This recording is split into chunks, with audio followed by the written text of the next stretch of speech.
Hello, folks. I want to update everyone on the ransomware cyber attack that impacted on the Colonial Pipeline over this past week. As of yesterday evening, Colonial has begun restarting the flow of refined products in their pipeline. This morning, Colonial reported that fuel is beginning to flow to a majority of the markets that they service, and they should be reaching full operational capacity as we speak, as I speak to you right now. That is good news. But I want to be clear, we'll not feel the effects at the pump immediately. This is not like flicking on a light switch. This pipeline is 5,500 miles long. It had never been fully shut down its entire history, and so fully, and they have to safely and fully return to normal operations, and it's going to take some time. And there may be some hiccups, like I just had, along the way here. Still, we expect to see a region-by-region return to normalcy beginning this weekend and continuing into next week. In the meantime, I want to update you on what our administration is doing to accelerate this process, to mitigate shortages, and to protect you from price gouging, protect the American people from price gouging, all those along the line. First, we relaxed rules for pipeline operators to provide flexibility for emergency personnel to help manually get portions of the pipeline up and running earlier this week. Secondly, over the weekend, we reviewed and worked with the company to get a portion of the pipeline system from North Carolina to Maryland to operate under manual control and deliver its existing inventory. In addition, we put in place emergency orders that lifts the hours restrictions and allowed states to lift weight restrictions for tank truck drivers to be on the road. This allows those drivers to work more and carry more fuel to the affected regions. Third, the Environmental Protection Agency issued a targeted 20-day waiver of standards in several states to give fuel suppliers more flexibility to use available fuels where they're needed, which will boost the fuel supply. And those last two actions have made tens of millions of gallons of additional fuel available each day to be able to be distributed.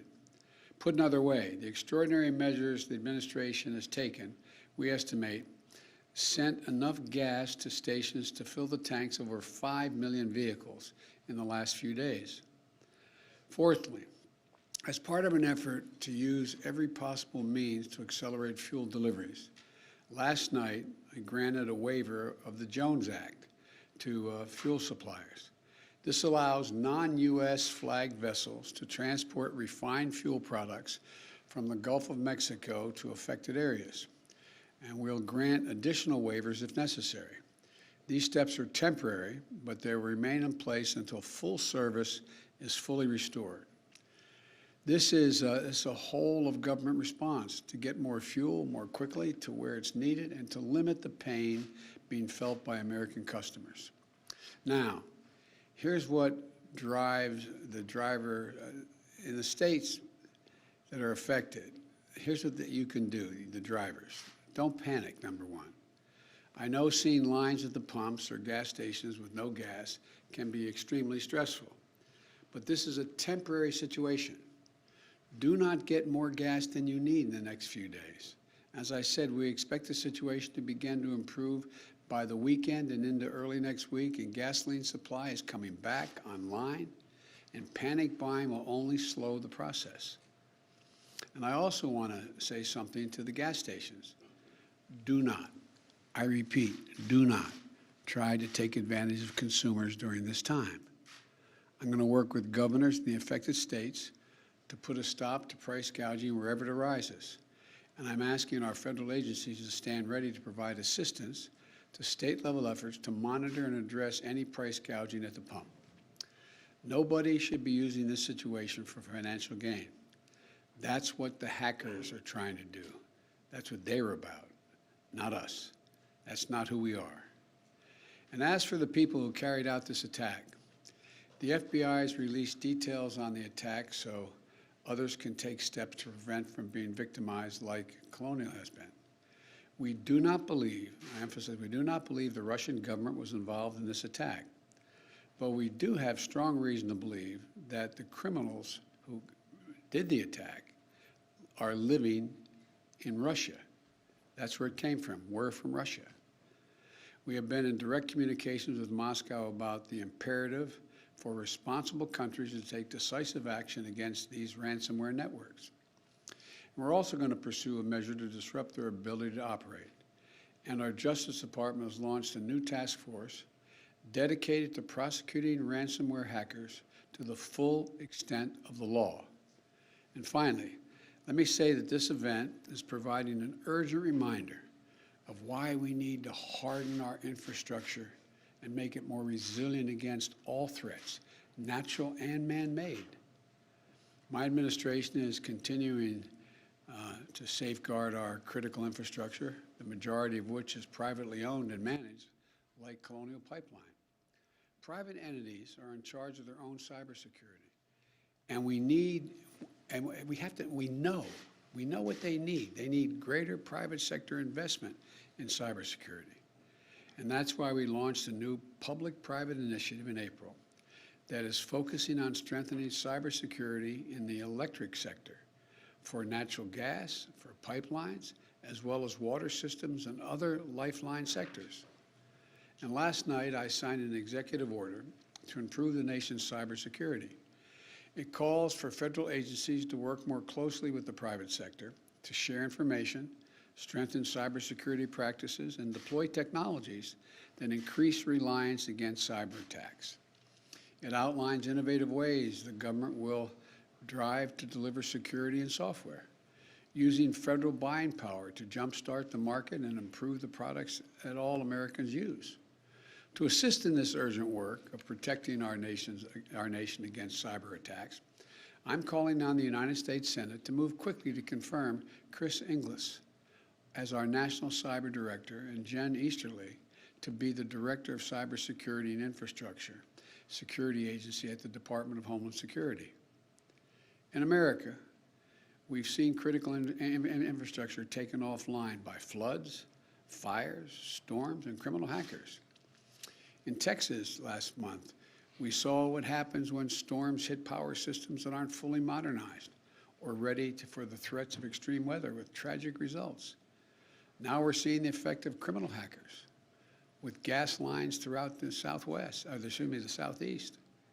And we're in a competition with China and the rest of the world to win the 21st century economically. And we're not going to win it in competing with an infrastructure that is out of the 20th century. We need a modern infrastructure.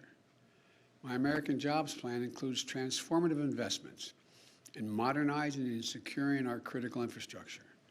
Later this afternoon, I'll be meeting with Republican senators to discuss ways we can move forward on modernizing the infrastructure we have today and building the infrastructure we need for tomorrow. I'm willing to negotiate, as I've indicated yesterday to the House members and to the leadership. But it's clearer than ever that doing nothing is not an option. Again, we expect things to return to normal over the next several days. I will be monitoring Colonial's progress and the federal government's support every step of the way. So stay strong. Help is on the way. We're going to get through this as we always do as Americans, and we're going to do it together. And it's going to be quick. God bless you all, and may God protect our troops. Mr. President, how did anyone retaliate? You said that hackers are believed to be living in Russia. At what point does the U.S. start to try to inflict pain on governments who allow this sort of thing to happen in their territory? We are working to try to get to the place where we have sort of an international standard, that governments, knowing that criminal activities are happening from their territory, that we all move on those criminal enterprises.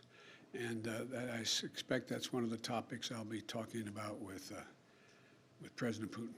Are you confident that Putin was not involved? Are you confident that Putin was not involved? I am confident that I've read the report of the FBI accurately, and they say they were not. He was not. The government was not. What would you like Mr. to do? President, Wednesday's executive order mentions the Colonial Pipeline directly, but the press release says it only encourages private sector companies to follow the federal government's lead, which encouragement is good, but in the face of profit, it's kind of sketchy. So what concrete steps is the administration taking to ensure that companies are prepared and held accountable for their cybersecurity issues? You've asked three different questions in that one thing, I think, as I understand it. The bottom line is that I cannot dictate that the private companies do certain things relative to cybersecurity. A lot of you are very seasoned reporters. You've been covering this debate up on the Capitol Hill before I became president, and unrelated to President Trump, just a debate internally among senators as to whether or not the government should be insisting, and it gets into privacy issues and a whole range of things. So that's going to be an ongoing negotiation. But I think it's becoming clear to everyone that we have to do more than being done now, and the federal government can be significant value added in having that happen. Yes. Will you consider doing any kind of retaliatory cyber attacks to shut down these criminals? Are you ruling that out? No. Is Prime Minister Netanyahu doing enough to stop this violence there from escalating?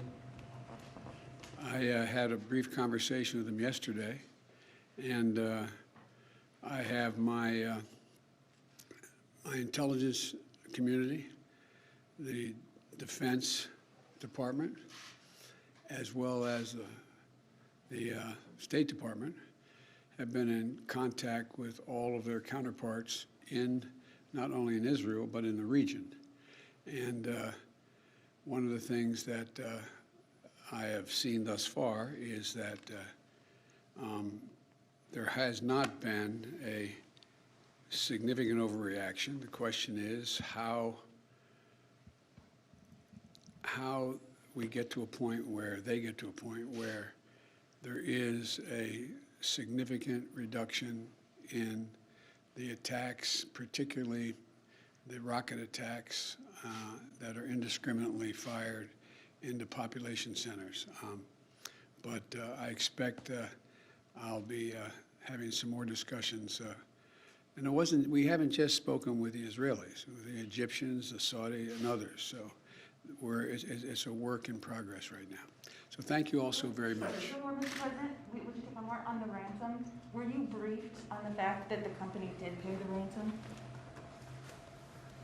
I have no comment on that. Thank you. Thank you, sir.